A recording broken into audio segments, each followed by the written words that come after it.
예수님이 늘 다니시던 갈릴리 바다에도 가끔 때 아닌 풍랑이 일어났습니다.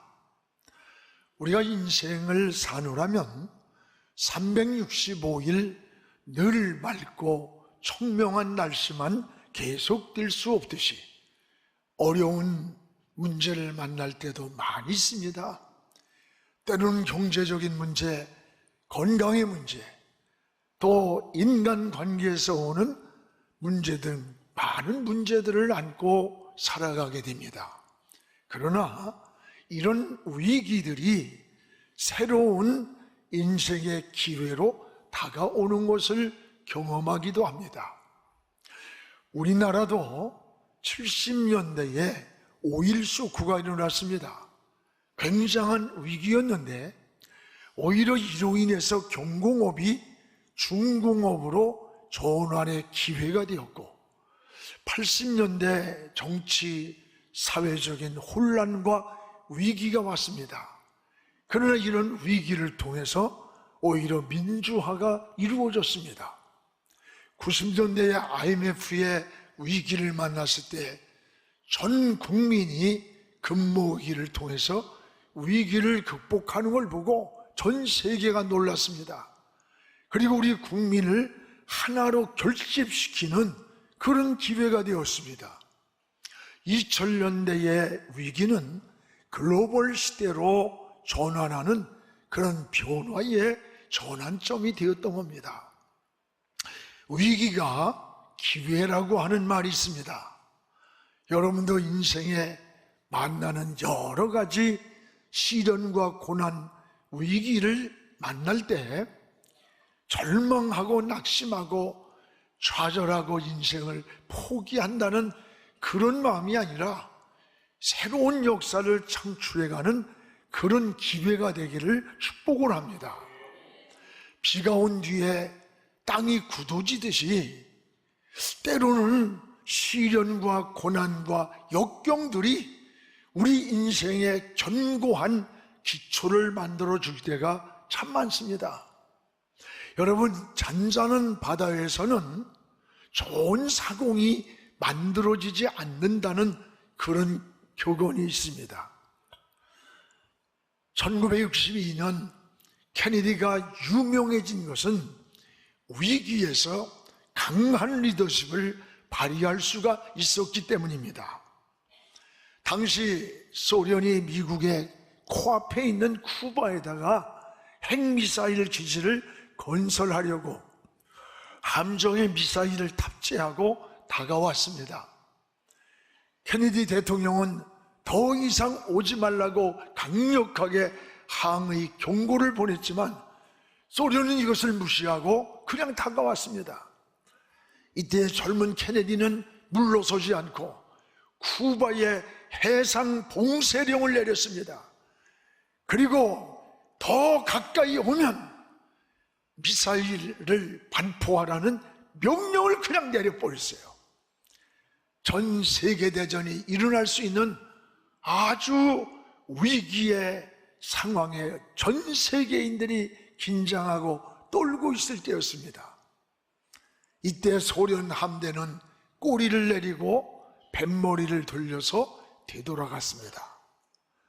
여러분, 위기에서 케네디의 그 강력한 리더십이 전 세계인들의 박수를 받게 되었고 그 젊은 케네디가 미국의 상징이 우상처럼 떠오르는 그러한 유명한 대통령이 되었던 거예요. 여러분, 신앙도 마찬가지입니다.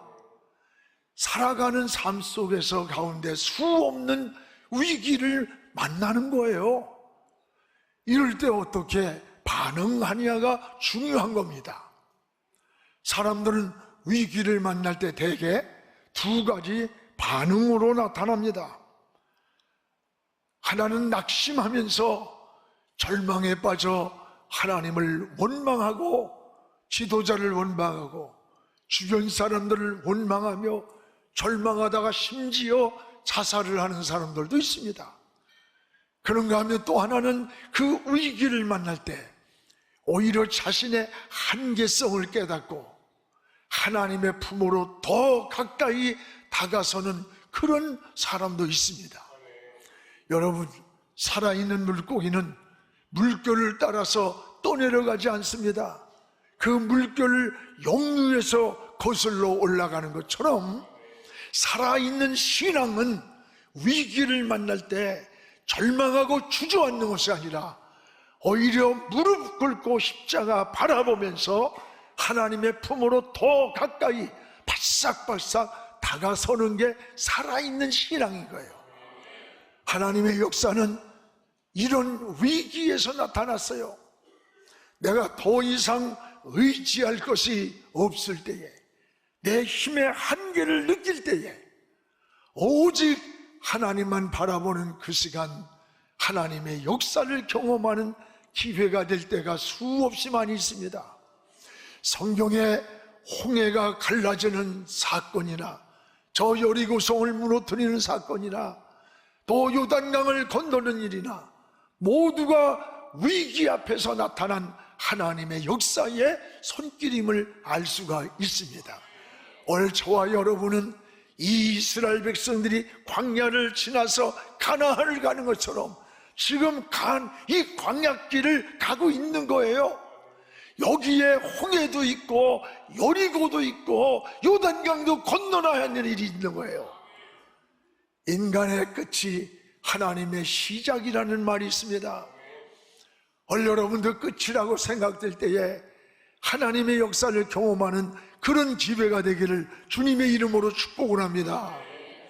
오늘 말씀은 예수님의 공생애 가운데 제일 먼저 첫 번 행한 이적입니다.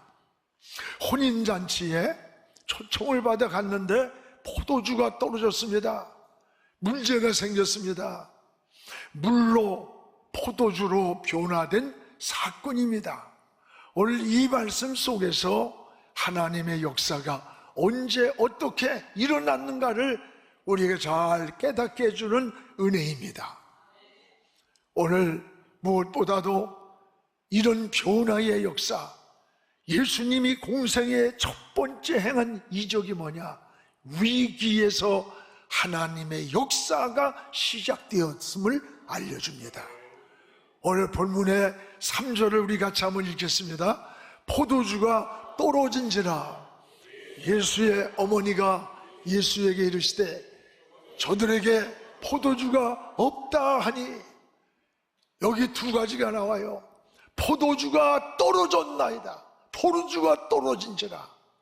지금 이 집에 포도주가 없다. 이게 왜 이렇게 중요할까?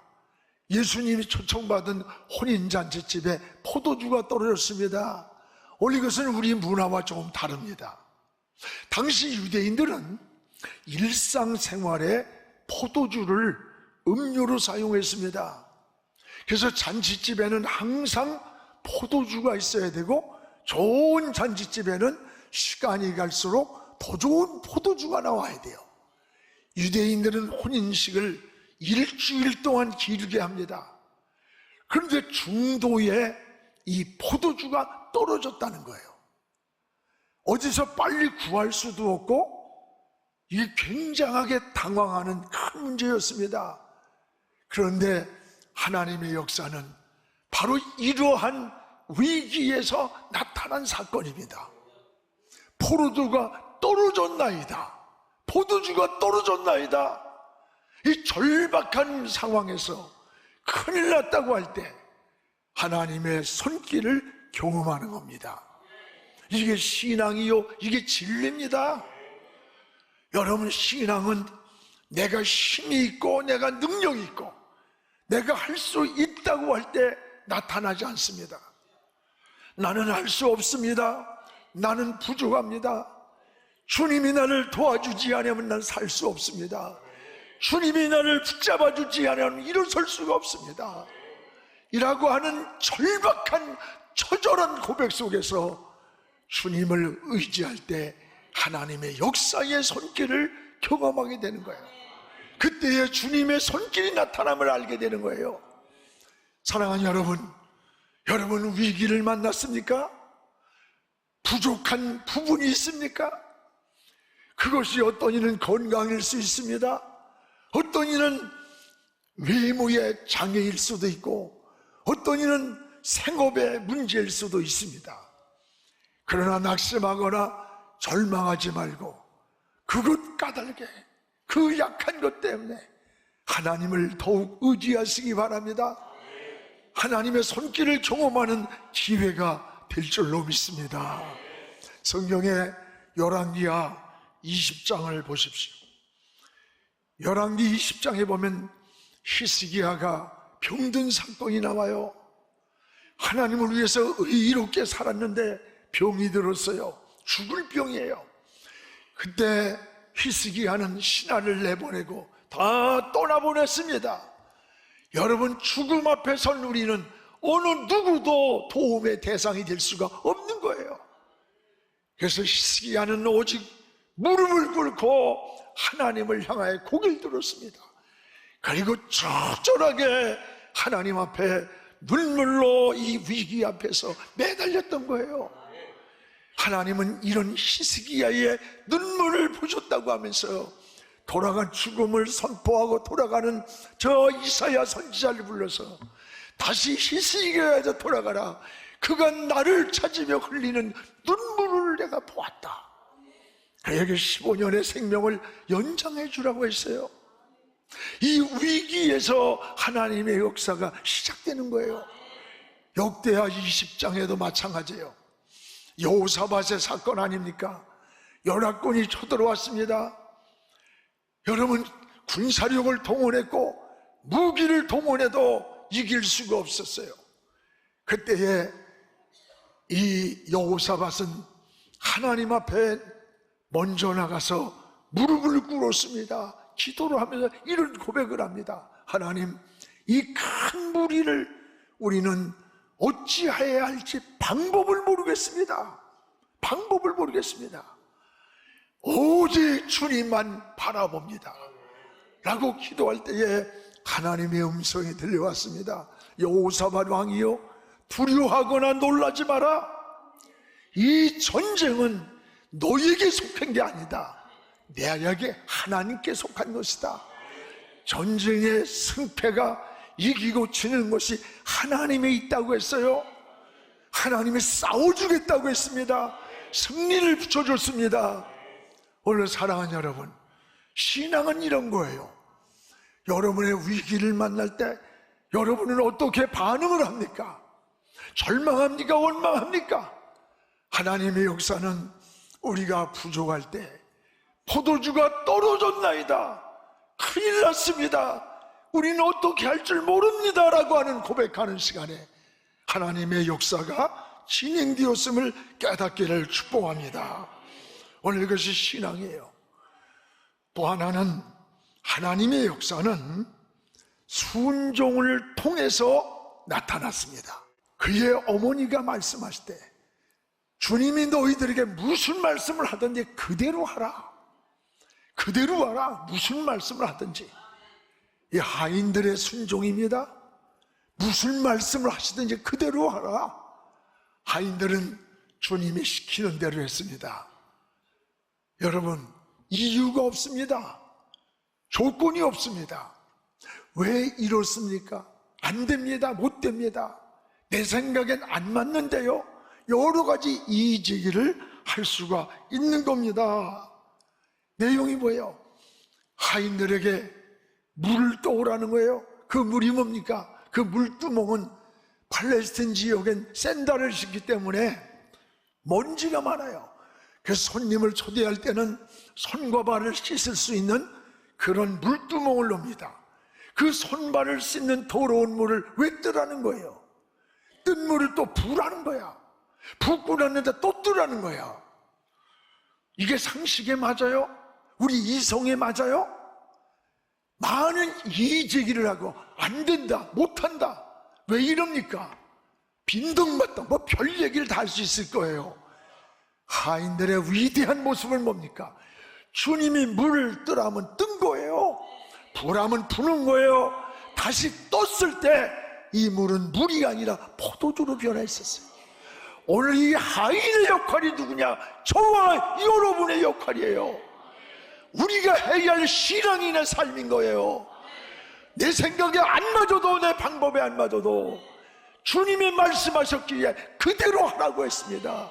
물을 뜨라면 떠야 합니다. 불하면 붓고 다시 뜨라면 다시 떴을 때 그것은 물이 아니라 포도주였습니다.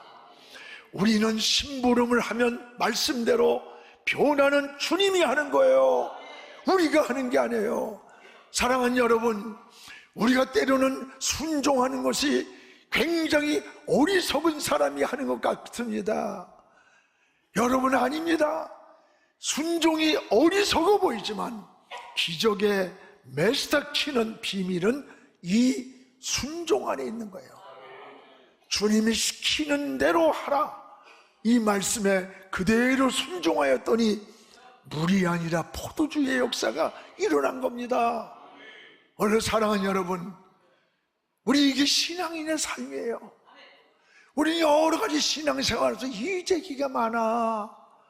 아닙니다. 영적인 세계로 들어가 보세요. 우리의 삶은 내 생각과 내 방법을 내려놓는 거예요. 여러분, 내려놓음의 책이라는 이 책을 썼던 아주 이용규 선교사 이야기를 잘 압니다. 그는 서울대학을 나오고 하버드에서 박사하고 일단 석학입니다. 이제 자기 모교에서 교수로 돌아오라고 했습니다. 한국으로 돌아가려고 할 때에 그때에 하나님의 부름을 받게 됩니다. 하나님의 부름을 받는 그 시간에 화려한 미래가 펼쳐지고 있는데도 불구하고 그는 모든 것을 내려놓고 하나님의 부름을 따라 지시를 하는 대로, 여러분, 가기도 하고 멈추기도 한다는 뜻에서 노마드의 삶, 노마드란 말은 유목민이라, 유목민은 청춘 없이 가듯이 천국 노마드의 삶을 지향하면서 선교 영역을 펼쳐갔어요. 저 몽골에 가서 대학 총장으로 학교를 섬기고 인도네시아가 있고, 오늘 여러분 그를 통해서 얼마나 많은 영향력과 복음의 역사를 이룬지 몰라요. 성경의 수많은 하나님의 역사의 현장인 어딘 줄 압니까? 내 생각, 내 방법, 내 아집을 내려놓는 거, 그리고 하나님 손에 맡길 때 거기서 역사가 일어났던 거예요. 성경의 열왕기상 17장 15절에 어느 날 사르밧 과부를 보십시오. 3년 6개월 가뭄에서 도저히 살아날 길이 없어요. 그때에 밀가루 한 움큼과 빵 한 조각을 이제 마지막 구워 먹고 죽으려고 이 아이를 데리고 나왔는데 엘리야가 그를 구해주는데 도움을 주고 먹을 걸 준 게 아니에요. 오히려 엘리야는 이 사르밧 과부를 향해 내가 지금 가지고 있는 게 뭐냐? 밀 조금과 또 밀가루 조금 있어서 이제 이거 한 번 우리 애하고 구워 먹은 후에는 그 다음엔 희망이 없이 죽을 시간을 기다립니다. 그런데 그러면 그 한 번을 나에게 먼저 가져와 구워서 그 후에 하나님이 널 책임질 거야. 여러분, 이것을 이성적으로, 무슨 지성적으로 윤리적 관점에서 평가한다면 너무나 잔인하고 이건 있을 수 없는 일, 착취, 강도의 강도. 그런데 놀라운 사실은 뭡니까? 사르밧 과부는 엘리야의 말대로 하였더니예요. 이게 키워드예요. 엘리야의 말대로 하였더니 망한 게 아니에요. 3년 6개월에 다 건강한 가정도 먹을 것이 없어 죽어가는 그때에도 남편도 없는 어린아이 하나 데려온 과부의 그 가정에는 밀가루 떡이 떨어지지 않고 기름병이 마르지 않는 기근의 환란이 패스오버 6월 될 때까지 하나님이 지켜줬던 거예요. 이게 은혜입니다. 6월절의 역사는 여러분 저 출애굽 사건에만 있는 게 아니에요. 오늘 우리가 살아가는 삶에도 6월절의 역사가 함께하는 거예요. 하나님이 우리를 지켜야 돼. 하나님이 보호해야 돼요. 우리 하나님이 가는 길을 여러분 패스오버 시켜야 돼. 넘겨줘야 되는 거예요. 이게 하나님의 은혜인 줄 믿습니다. 우리도 말씀 앞에 내 생각을 내려놓고 내 방법을 내려놓고 하나님께로 향하여 고개를 들고 무릎을 꿇기를 주님의 이름으로 축복합니다. 이것이 하나님의 능력을 강하게 여러분 경험하고 은혜를 받는 비결이에요. 여러분, 순종은 어리석은 자가 하는 것, 이거 착각이에요. 아닙니다. 순종의 열매가 축복입니다. 축복과 저주, 쓰임받은 자와 버림받은 자의 차이가 뭐예요? 순종이냐 불순종이냐예요. 여러분, 믿음의 그 뿌리에서 나온 줄기가 뭐냐? 순종이고, 순종의 열매가 뭐냐? 그게 바로 복이라고 하는 거예요. 아브라함을 향해서 여러분 그냥 줬습니까? 너를 믿음의 조상을 삼기 위해 하나밖에 없는 자기 독자를 끌고 저 모리아 산에 들여라. 아무 이유도 조건도 설명하지 않았습니다. 그 말씀을 듣고 아이를 데리고 3일 길을 가면 별의별 생각이 다 들었을 거 아닙니까? 그리고 마지막 모리아 산에 자식을 결박하여 드릴 때까지 하나님은 침묵하고 있는 거예요. 여러분이 어떤 헌신을 하고 기도할 때 중간쯤 하나님이 위로가 나타나든지 조금만 더 참아라, 조금만 더 인내라 하면 할 수 있는데 아무것도 안 보여. 갈수록 더 절망이 와요. 그러나 하나님의 명령을 따라 아브라함이 칼을 들려고 하는 그 순간 하나님의 음성이 들려오잖아요. 아브라함아, 네가 네 독자보다 나를 더 사랑하고 있는 것을 내가 알았다. 그 순간에 뒤돌아보니까 그 깊은 산중에 순양이 풀에 뿔이 걸려서 가만히 있다가 그 시간 바로 그 타이밍에 맹하고 우는 거예요. 그때까지는 하나님이 왜 이렇게 말씀하셨는지, 왜 이런 명령을 내렸는지를 몰랐습니다. 아브라함도 뒤돌아보며 그 순양을 잡아서 자식을 대신하여 제물로 드리면서 이렇게 고백합니다. 하나님은 나를 위해서 이미 제물을 예비해 놓았다. 여호와 이래. 그렇습니다. 여러분, 우리가 이 세상에 보낼 때는 하나님이 우리 인생에 살아갈 길을 예비해 놓고 있다는 거예요. 하나님이 인정하는 날, 하나님이 보시기에 임계점을 넘는 그날에 예비된 우리의 길을 하나님은 책임지고 있다는 것을 믿으시기를 축복합니다. 그런가 하면 여러분, 불순종으로 버림받은 사울을 보세요. 그는 불순종 때문에 사울 왕은 초대왕 버림받은 거예요. 여호와의 목소리를 청종하지 않았어요. 이때부터 여호와의 신이 사울을 떠났다고 했어요. 여러분, 여호와의 신이 떠나는 날부터 어떻게 됐습니까? 하나님으로부터 버림받았어요. 하나님의 영이 떠나는 시간부터 불안이 찾아옵니다. 두려움이 찾아옵니다. 모든 것이 적으로 보이는 거예요. 그래가지고 불안과 두려움을 어떻게 할 줄 몰라서 왕이 변장을 하고 신들린 여인을 찾아갑니다. 무당을 찾아가는 거예요. 점쟁이를. 근데 그 점쟁이가 왕인 것을 알아보고 당신 사울 아니야? 개망신을 당하는 거예요. 개망신을. 여러분, 사람이 하나님을 떠나면 그리스도인이 편법을 써.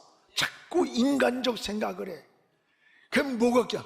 악한 영이 들어와서 야류하면서 우리 삶을 무너뜨리는 거예요. 그래가지고 자기의 사랑하는 사위를 갖다가 그걸 시기의 대상으로 삼고 창을 던져 죽이려고 하는 거예요. 이 미친 개같이 돼버린 거예요. 이게 여러분 하나님의 영이 떠난 자의 모습이에요. 우리는 어떻게 해야 삽니까? 신앙으로 살아야 돼. 믿음으로 살아야 돼. 불순종의 결과예요. 여러분, 하인들이 주님이 시키는 대로 하였더니 이 위기에 있던 잔치집의 문제가 해결되었습니다. 신앙은 믿음에서 머무르는 게 아닙니다. 그 믿음이 순종으로 갑니다. 그 순종의 열매가 바로 우리에게 나타난 은혜요 축복이라고 고백하는 거예요. 오늘 하인들의 순종의 결과를 보십시오. 하인들은 순종했고 변화는 주님이 하셨습니다. 하인들은 순종까지 한 거예요. 그 후에 어떤 역사가 일어날지, 어떤 일이 일어날지는 주님께 맡기는 겁니다. 오늘 7절 8절에 나오잖아요. 여기 7절에 보면은 항아리에 물을 주님이 채우라고 하니까 채웠다 그랬어요. 채웠다. 8절에 보면 이 물을 떠서 갖다 주라 하니까 그 채운 물을 다시 떴어요. 그리고 딱 떠서 갖다 주는데 그 시간이 얼마인지 모르나 그건 물이 아니라 포도주가 돼 있는 거예요. 하인들은 주님이 시키는 대로 순종하며 움직였던 겁니다. 이게 신앙입니다. 우리 신앙은 끊임없이 믿음으로 움직이는 거예요.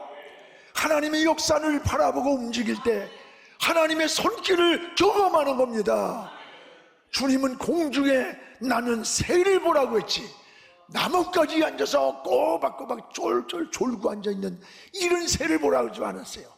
공중의 새는 가만히 앉아 조는 게 아니에요. 먹이를 찾아 날갯짓을 할 때 하나님께서 그 먹이를 준비해 놓고 있다 그랬어요. 사랑하는 여러분, 하나님은 무엇인가를 이루기 위해 믿음으로 움직이는 사람에게 하나님이 지혜를 줍니다. 길을 열어줍니다. 앞길을 열어주시고 축복해 준다는 것을 깨닫기 바랍니다.